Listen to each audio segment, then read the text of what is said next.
Hi, guys. Hello. How's everyone? Well, I feel like crap. Why? Let's see. I'm with my brother in his apartment building. Had his smoke alarm activated. It was so loud, it woke me up. I couldn't go back to sleep for a bit. Oh, Mind you, this was like at 1 o'clock in the morning. what a bummer. I'm not gonna lie, I know this is really not safe, but I've taken down all my fire alarms in my apartment because they go off for anything. They're all like, if you cook, they go off. And it's just like, I feel that we need to get those checked because they literally just go off randomly. Yeah. And they it's don't like stop. If there's heat in the room, and like it doesn't even have to be smoke. It's just like if there's heat, it'll go off. Yeah. So my mom was making eggs this morning and they went off. You can't even bone eggs. Wait. What kind of egg was you making? Scrambled. Wait, what? That's the crazy thing too. Yeah, I know. It wasn't even fried eggs. No. You say boiled. Scrambled. Yeah, I said scrambled. Oh, I thought you said boiled, but actually, like, what kind of boiled eggs you like? It was. I don't know how it even went off. And all the other ones went off too. What a bummer. I the thing with my house. Why are they so sensitive? Yeah. Like my house, and one of them goes off, all of them go off.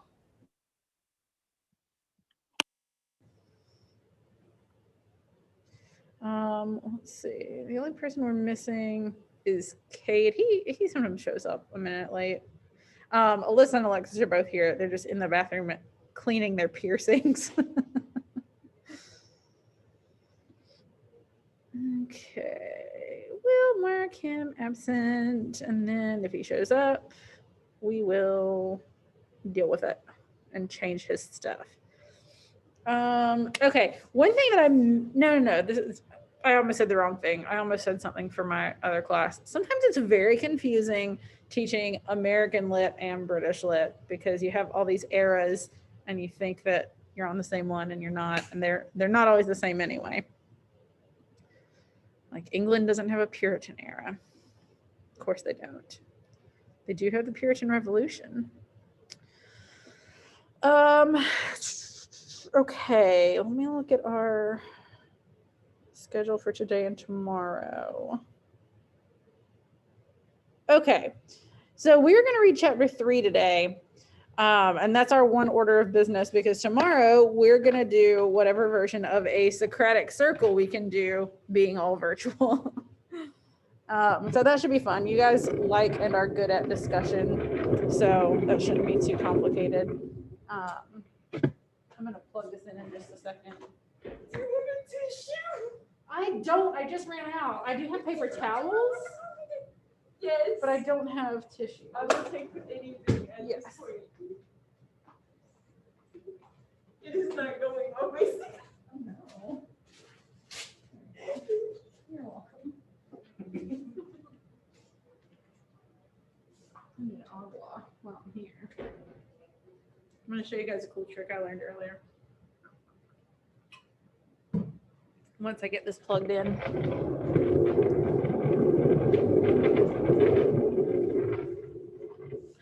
I don't need those for right now. Oh, here comes Cade. Yeah. What's that about? Yeah. All right. Randall, I thought you were going to be 4 days a week.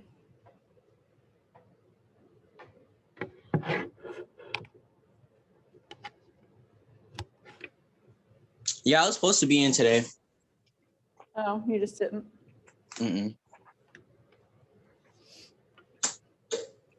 I had woke up late, and my mom didn't feel good. So. Oh, I see. This is giving me a hard time. Mr. McClellan. Yes. I write this poem down, and I'm not gonna lie, I sound like a freaking heretic. No, not heretic, a blasphemer. They're similar things. In what way? I was literally scoffing the idea in talking about this idea of destiny and why we should not believe in it. And I also compared it to God's plan or to any form of excuse like it must be fate, destiny, God's plan. Like, I hate those words. I don't think that makes you sound like a heretic or a blasphemer, though. There are a lot of religious people who think that predestination is a thing and that like everything that we're going to do is already determined, but a lot of people don't. Like I grew up very religious, but we didn't really believe in that. In fact, fate was like kind of a dirty word because they were like, it's not fate, it's God's will. And I'm like, if you believe that kind of thing, then essentially it's the same concept. Yeah, but when I wrote it down and I literally listened to him and I read it and I listened to it in my head, I'm like, okay, if I say this to a Christian woman, they will look at me and throw stones. Maybe. Look, I will die laughing. Oh my God. Must be crazy, or I might be going to the. Oh my God. It's so fun. It's like a human kaleidoscope. Someone take a picture. How are you doing that? Magic, teacher magic. I can do this all day. I'm not gonna lie. Like, it's so mesmerizing. I figured this out last period, or my first class is, second period, and I was just like, ooh, and I kept doing it. And they were like, can we go on with the lesson?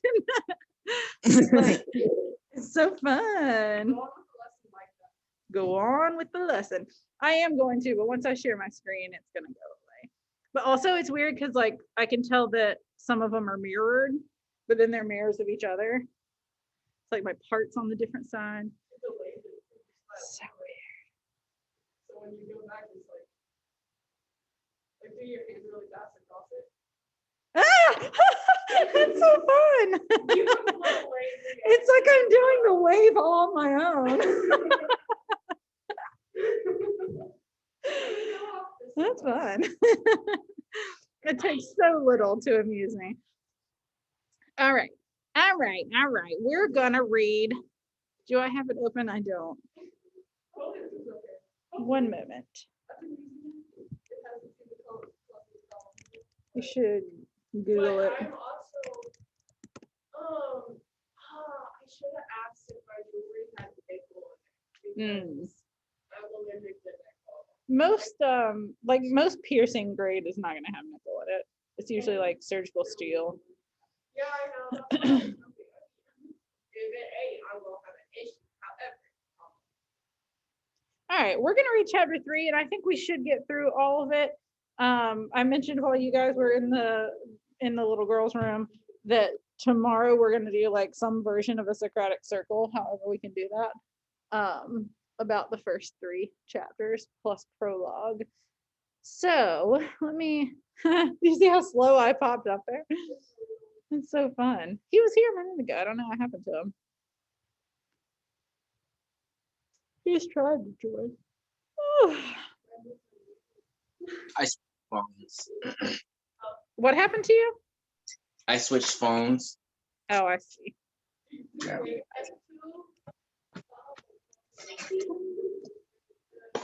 It's so fun. I'm sorry. It's so fun. Okay.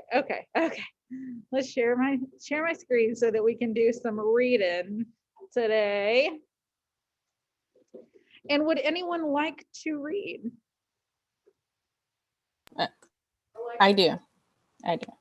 All right. Okay. There was some hauling to be done at the lower end of the wood lot, and Ethan was out early the next day. The winter morning was as clear as crystal. The sunrise burned red in a pure sky. The shadows on the rim of the woodlot were darkly blue, and beyond the white scintillating fields, patches of far-off forest hung like smoke. It was in the early morning stillness, when his muscles were swinging to their familiar task and his lungs expanding with long draughts of mountain air, that Ethan did his clearest thinking. He and Zena had not exchanged a word after the door of their room had closed on them. She had measured out some drops of medicine from a medicine bottle on a chair by the bed, and after swallowing them and wrapping her head in a piece of yellow flannel, had lain down with her face turned away. Ethan undressed hurriedly and blew out the light so that he should not see her when he took his place at her side. As he lay there, he could hear Maddie moving around about in her room, and her candle sending its small ray across the landing drew a scarcely perceptible line of light under his door. He kept his eyes fixed on the light till it vanished. Then the room grew perfectly black, and not a sound was audible but Zena's asthmatic breathing. Ethan felt confusedly that there were many things that he ought to think about. But through his tingling veins and tired brain, only one sensation throbbed, the warmth of Maddie's shoulder against his. Why had he not kissed her when he held her there? What? Why? Wait a second. Like, why would you? She gave you. She didn't give him technically any indication that she wanted that. But technically, since Zena and him are married, isn't that his cousin? By marriage, yeah. Oh my gosh. Okay. Anyway. Hey, don't make too much into it. That's weird. I have to think into it. It's not morally acceptable. That's what it is. Okay. Agreed. A few hours earlier, he would not have asked himself the question. Even a few minutes earlier, when they stood alone outside the house, he would have not dared to think of kissing her. But since he, give me one second. Hold on. Okay. But since he had seen her lips in the lamplight, he felt that they were his. I want to kick him so bad. My even if she felt that way, I just hate that like possessive sentence there. Like, just because I saw her and thought she was pretty, I felt like her lips were mine. That's gross, Ethan. She didn't give you any kind of consent. She didn't give you any kind of indication that she wanted you to kiss her. You have a whole life. Even if we kind of think that maybe she does have feelings, even if you think she does have feelings for him, she never said, I want you to kiss me. She never said anything like that. And here she is, like, he thinks that he's entitled to her, and he's not. So mad about it. He needs to go to jail. I feel like he should go to jail. This is wrong. So wrong. Now in the bright morning air, her face was still before him. It was part of the sun's red and the pure glitter on the snow. How the girl had changed since she had come to Starkfield. He remembered what a colorless slip of a thing she had looked the day he had met her at the station. And all the first winter, how she had shivered with cold when the northerly gales shook the thin clapboards and the snow beat like hail against the loose-hung windows. He had been afraid that she would hate the hard life, the cold, and the loneliness, but not a sign of discontent escaped her. Zena took the view that Maddie was bound to make the best of Starkfield since she hadn't any other place to go to. But this did not strike Ethan as conclusive. Zena, at any rate, did not apply the principle in her own case. He felt all the more sorry for the girl because misfortune had, in a sense, indentured her to them. Maddie Silver was the daughter of a cousin of Zenobia Fromes, who had inflamed his clan with mingled sentiments of envy and admiration by descending from the hills to Connecticut, where he had married a Stamford girl and succeeded to her father's thriving drug business. Unhappily, Orrin Silver, a man of far-reaching aims, had died too soon to prove that the end justifies the means. His accounts revealed merely what the means had been, and these were such that it was fortunate for his wife and daughter that his books were examined only after his impressive funeral. His wife died of this disclosure, and Maddie, at 20, was left alone to make her way on the $50 obtained from the sale of her piano. For this purpose, her equipment, though varied, was inadequate.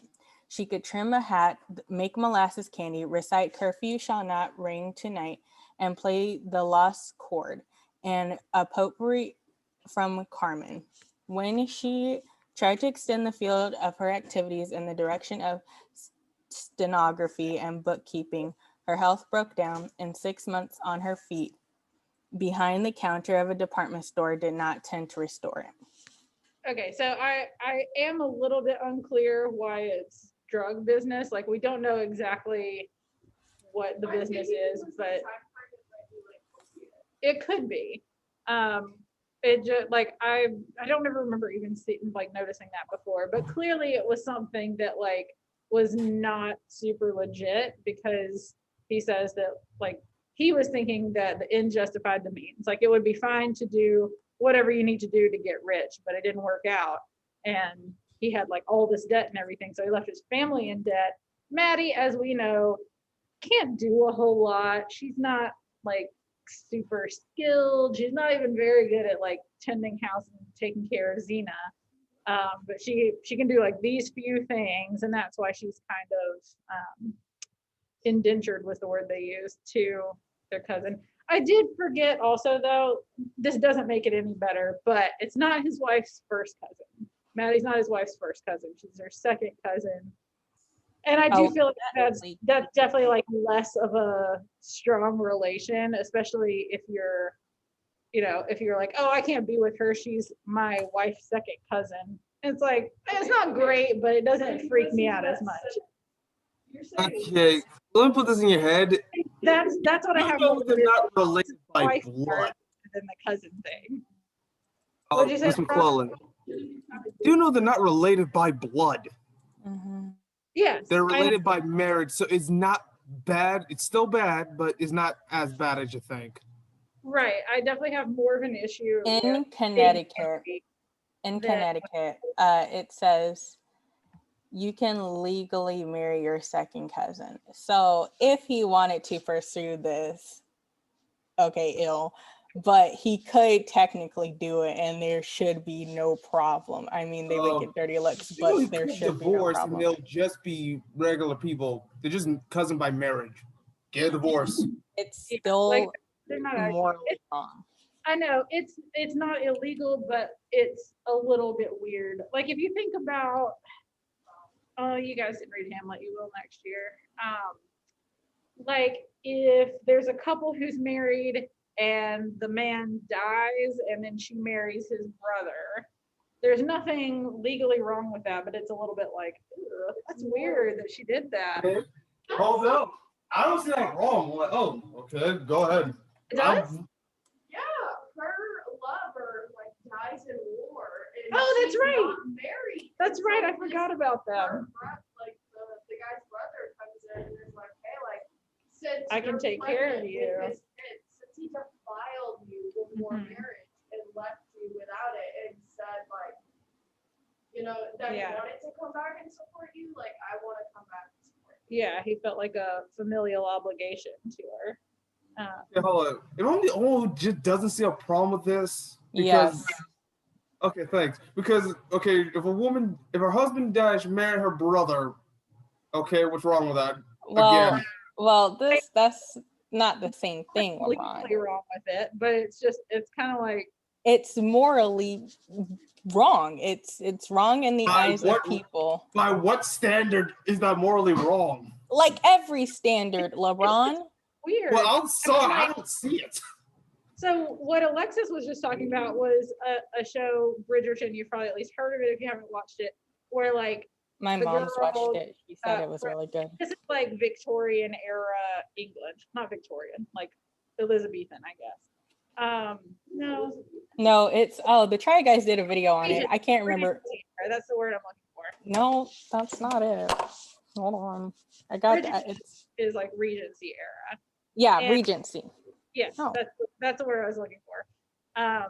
And this girl gets pregnant before she's married, and then her boyfriend, is killed in the war, and so his brother kind of takes up the mantle and decides to marry her and take care of her and the kid instead, as like a means of support.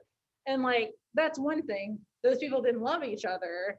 like the brother doesn't love her. He's just like fulfilling an obligation. But I mean, if I think about it, if my sister is married and if she died and her husband tried to marry me, I'd be like, get away. You are gross.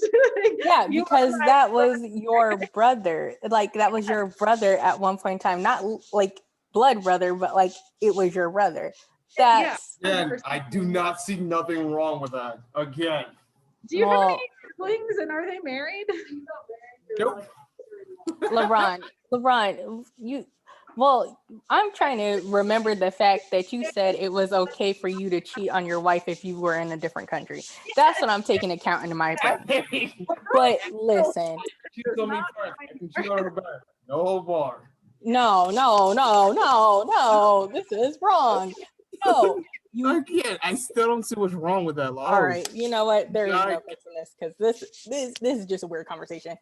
Anyway, It's a weird conversation, and I feel like every day in this class, I learn more about you that I wish I didn't know. yeah, Again, I can see, trying to say, but I just don't see what's wrong with it. but I can see how it's not wrong in different cultures if you did marry your cousin because it's part of their religion. Right. But as Americans, it's not really part of said quote unquote culture. But in the South, there is this kind of like stigma / stereotype of that because that has happened in history. Now, were they actual blood cousins? Yes, but it's just, it's not a really decide whether or not. It's frowned upon. And All right, also, Cece, babies can end up weird. let me tell you this. The reason why I don't see it's wrong because they're not related by blood. That's the thing. You're not But you related gotta by remember they were still related. It doesn't have to be by blood. They were still related, which makes it by wrong. marriage. By marriage. It doesn't, it's still All intents and morally purposes, like my brother-in-law is not physically related to me, but he's my brother. Like he's my because family. exactly, you still see him as the brother, and that's what makes it weird for people. Right. Girls, like, no. Also, like, do you want your brother's sloppy seconds? Like, that's Exactly. weird. Like, I don't mean to say sloppy seconds. I feel like that's derogatory, but like, it's that's weird. what it is. That's what it is. We're not gonna try and sugarcoat it, Miss Cullen. That's exactly what it is. It's gross. Also, in this country, do you know how much weird stuff we've been getting away with? And that's where we draw a line. Come on. I feel like we're getting off topic. Point Well, is, a majority of us agree that it's morally wrong. And the 1% thinking like, huh, Not is it- even 1%, like Will, the 0.1%. I'm gonna teach it to you. Okay, Yo, You need to know is in sex ed, you do not only have sex with your partner, but you have sex with your partner and all of the partners that they've had before. exactly, which is why it is important to get checked. For them. So not only would you be Exactly. having sex with your brother's girlfriend, but you would be having sex with your brother. So just for all intents and purposes, like, you know, like it is scientifically and morally not correct. It's And, wrong. It is I think you should Again. seek some mental help. I don't even know why you're trying to explain it about to him. that It's little one. I'm wrong. not Yeah, gonna lie. sorry, I but, think you like, gotta rest your breath I on this gotta tell 'cause- you, Ron, you're making me a little bit worried for the world a little bit. I might have to It's send wrong. a I little don't even know why anonymous we're trying message like, to Miss Coco. Well, I think it's something wrong with me there because I don't see a problem with it. Like, oh, okay, go ahead, not my problem. You were LeBron must have a hot cousin. He has to. He has to. There's That's my favorite thing anyone has said in days. Again, no, because there is, as long as you're not related by blood, go ahead.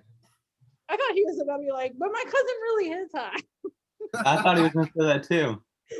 Now, hey, I'm crazy, right? That crazy. so okay. So you're saying this is what you just said. You said it is okay for somebody to do it. So If you're not related by blood. If you're go not ahead. related by blood, that is exactly what I'm saying. So you just said that it was weird if you wouldn't date your cousin, but you would let other people date their cousin too. That's not my problem. Yeah. OMG. I have to I take a phone will call. say, I can't. I think it would be a difference if, for instance, you met like a second cousin that you have never known, like you've never met. Well, okay, second cousin's so weird. LeBron. But if you Yes. like, if you don't have a relationship with this person, like if you never met your brother-in-law somehow, maybe it would be okay, or at least more acceptable. But if you have that relationship with them in the first place, it's weird and gross to try to change it. But we need to Exactly. I gotta We road have trip. to move on because this is just we need to Okay. move on. I feel like so often LeBron's like, I'm just gonna play devil's advocate and see how long we can talk Exactly. about it. I feel like that's exactly what he does.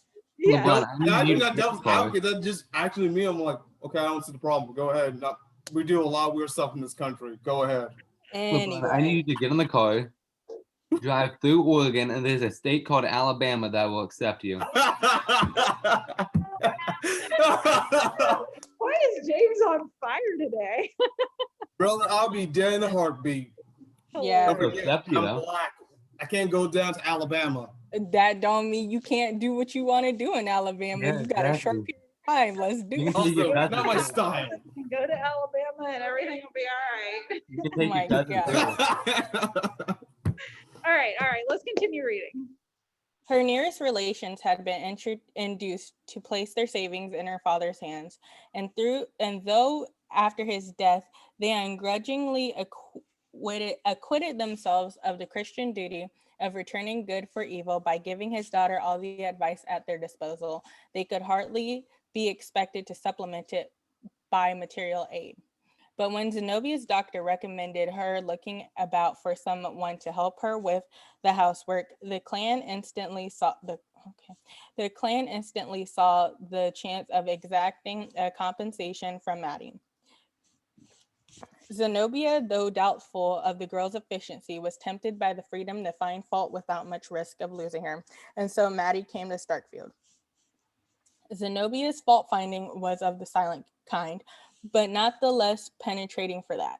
During the first months, Ethan alternately burned with the desire to see Maddie defy her and trembled with fear of the result. Then the situation grew less strained.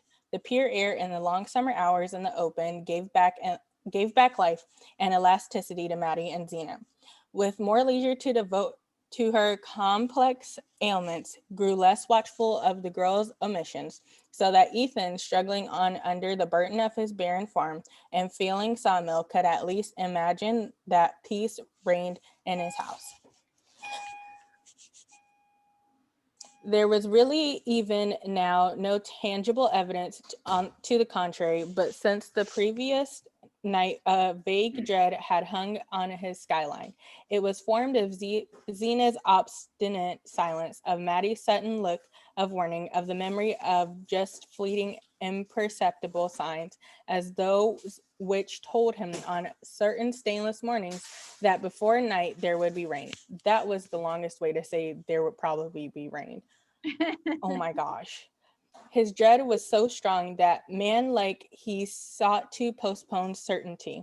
The hauling was not over till midday, and as the lumber was to be delivered to Andrew Hale, the Starkfield builder, it was really easier for Ethan to send Jotham Powell, the hired man, back to the farm on foot and drive the load down to the village himself.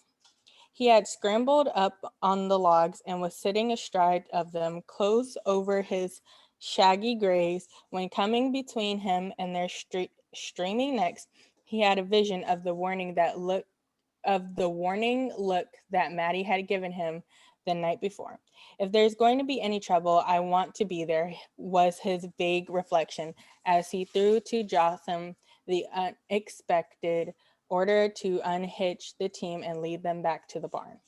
Okay, so because of what happened last night, like Xena locking them out of the house, and then him acting like he was going to stay, like he didn't want to go back up to bed with Xena. He didn't want Maddie to see that for whatever reason. and then he felt like she gave him kind of a warning look, like, don't let Xena know anything's going on, even though physically nothing is going on at this point. Like, their emotions might be involved, but nothing has happened between them. And so he's kind of thinking that there might be some kind of confrontation between Xena and Maddie today, and doesn't want that to happen without him there, presumably to like defend Maddie, or at least to, be able to say his own piece about it. Which I personally think he's so overconfident. Like when he's talking about like her sudden look of warning, I feel like he is just kind of putting his own interpretation on that. Maybe she doesn't mean that at all, but he decides to cancel his trip so that he can be there in case something goes down between the two of them. It was a slow. Okay. It was a slow trudge home through the heavy fields, and when the two men entered the kitchen, Maddie was lifting the coffee from the stove, and Xena was already at the table. Her husband stopped short at the sight of her, and instead of her usual calico wrapper and knitted shawl, she wore her best dress of brown merino, and above her thin strands of hair, which was still preserved, the tight undulations. It's like little waves.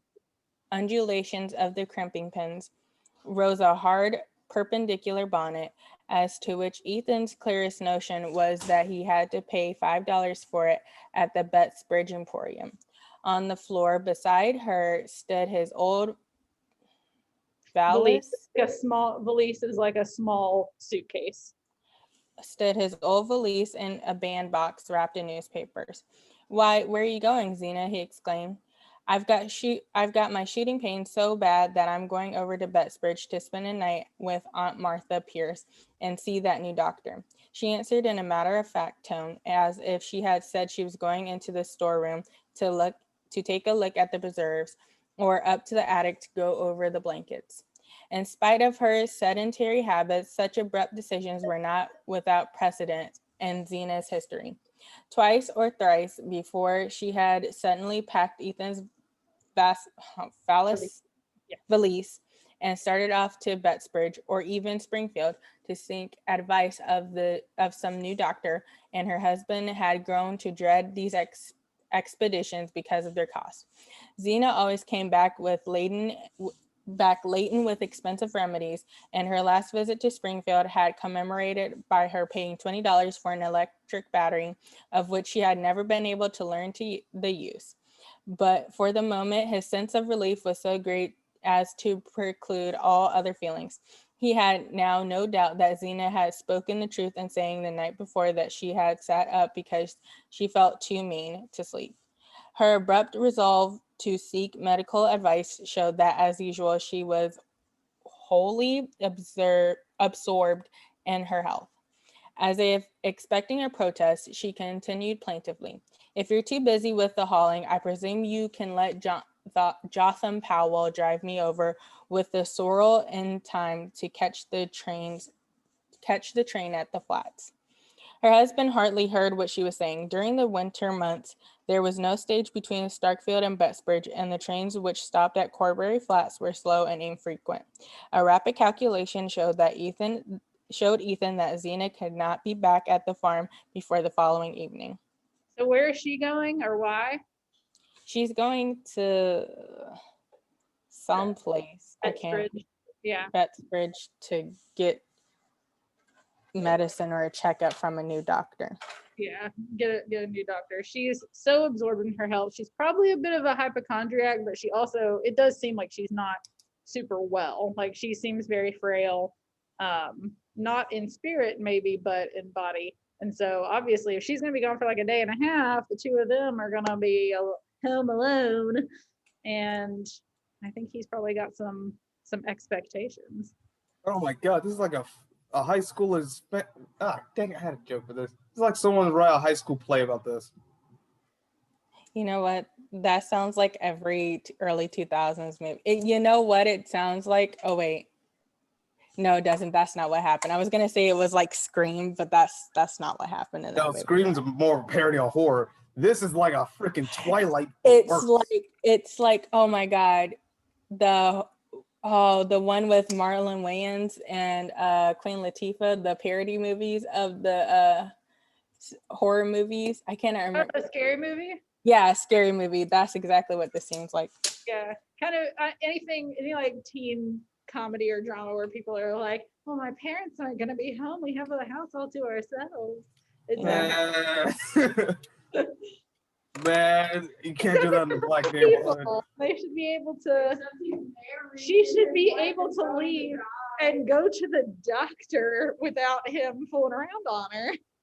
I mean, that's what you expect, but as you read and just know this man, that's most likely not what's. Anyway. I think from what? I would love to think about Maddie's point of view. I know. I'm not gonna lie. I really hate this guy. You really hate this guy?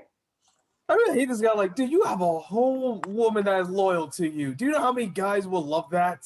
Oh, let's talk about this really quick, shall we? I would love to bring this back up because I remember us having about this. Okay, no. We're going to talk about it quickly. Remember how we were talking about in the Crucible when he had a loyal wife who's the same person as Xena, doesn't want to communicate and is being petty for no reason. How he cheated on her? Yeah. You remember that? And how you yeah, so it was understandable. Like, oh, okay, this guy cheating on her. Why?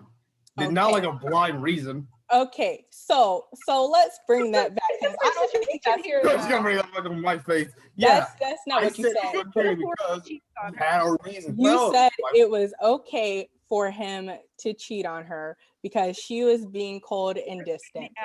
Why is that okay? Why is that okay? But this is not okay for him. Because why is that okay? The wife is sick. Okay.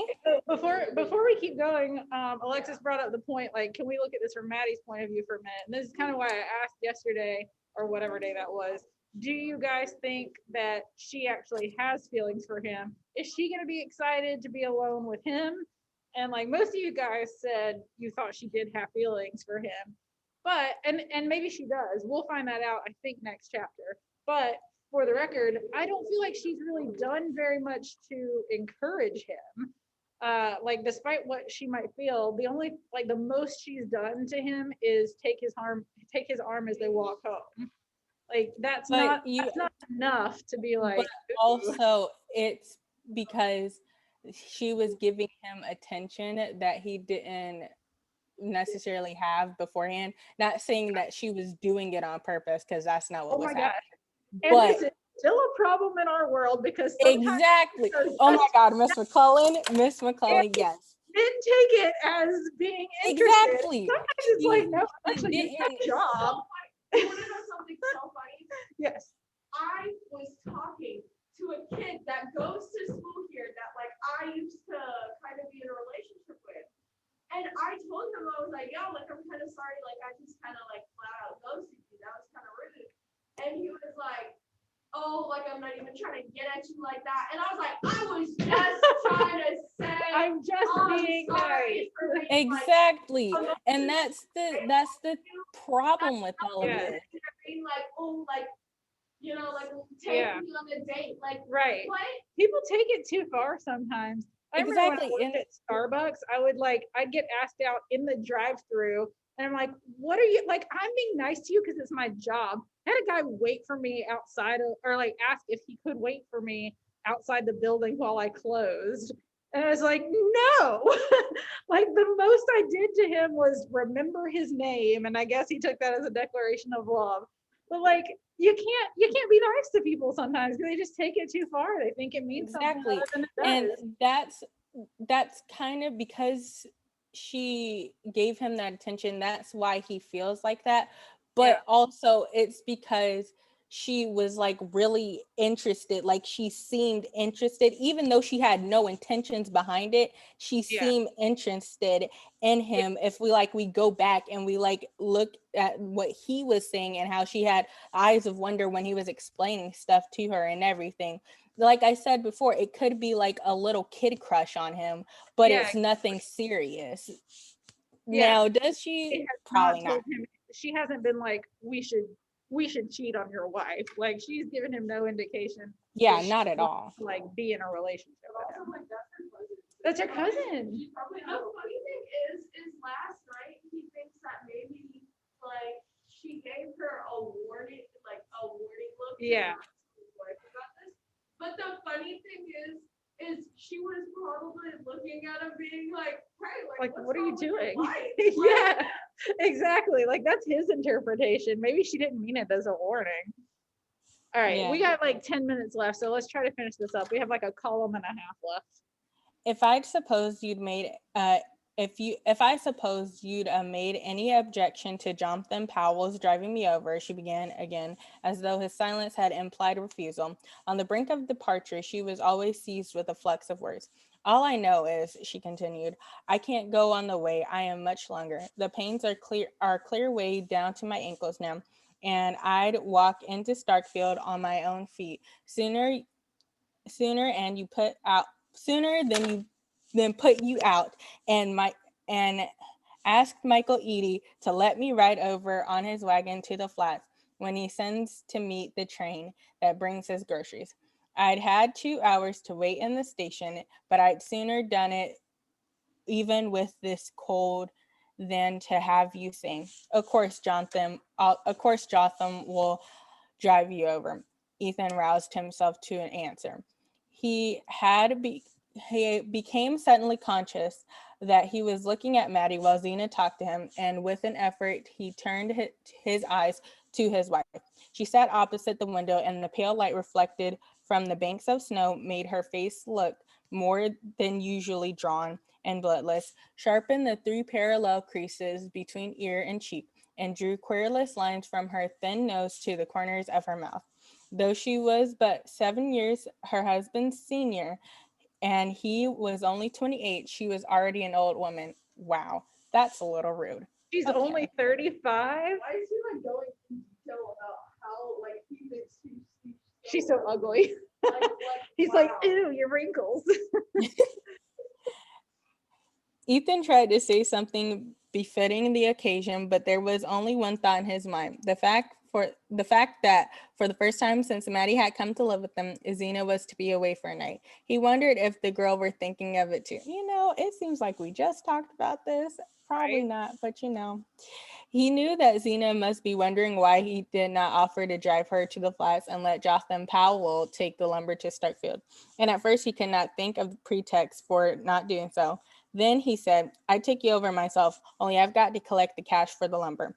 As soon as the words were spoken, he regretted them, not only because they were untrue, there were being no prospect of his receiving cash payment from him, but also because he knew from the experience the imprudence of letting Zena think he was in funds on the eve of one of her therapeutic excursions. At the moment, however, his one desire was to avoid the long drive with her behind the ancient sorrel who never went out for a walk. Zena made no reply. She did not seem to hear what he had said. She had already pushed her plate aside and was measuring out a draught from a large bottle at her elbow. It ain't done me a speck of good, but I guess I might as well use it up, she remarked, adding as she pushed the empty bottle toward Maddie. If you can get the taste out, it'll do for pickles. Okay, I'm glad we got through the rest of the chapter. I told you guys next week we're gonna do some stuff with color symbolism, but there's some more symbolism coming up in this that is fairly heavy-handed involving pickles. You can probably connect the dots on that one. It's not subtle. So tomorrow, we only have like 5 minutes left, so I'm not gonna do too much. We're gonna do some version of a Socratic circle. I don't know yet what that will exactly look like, but it will involve everybody participating. So I'll give you guys the questions tomorrow, however we wind up doing that. But we're already having some good discussion about this, so I'm looking forward to hearing what we come up with tomorrow. Yeah, cat hair. So all the McClellans will see you guys tomorrow. Okay, bye. Yeah. Bye. Later. Bye. Oh, it seems to be having that discussion late. Oh, crush you later.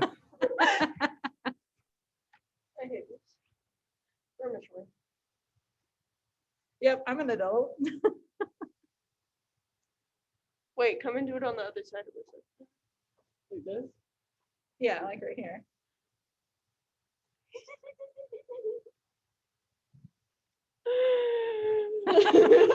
We have aggressive. Oh my gosh, you know what we Okay, look bye. like? We look like the cats that just like paw Oh, the we glass do. screen.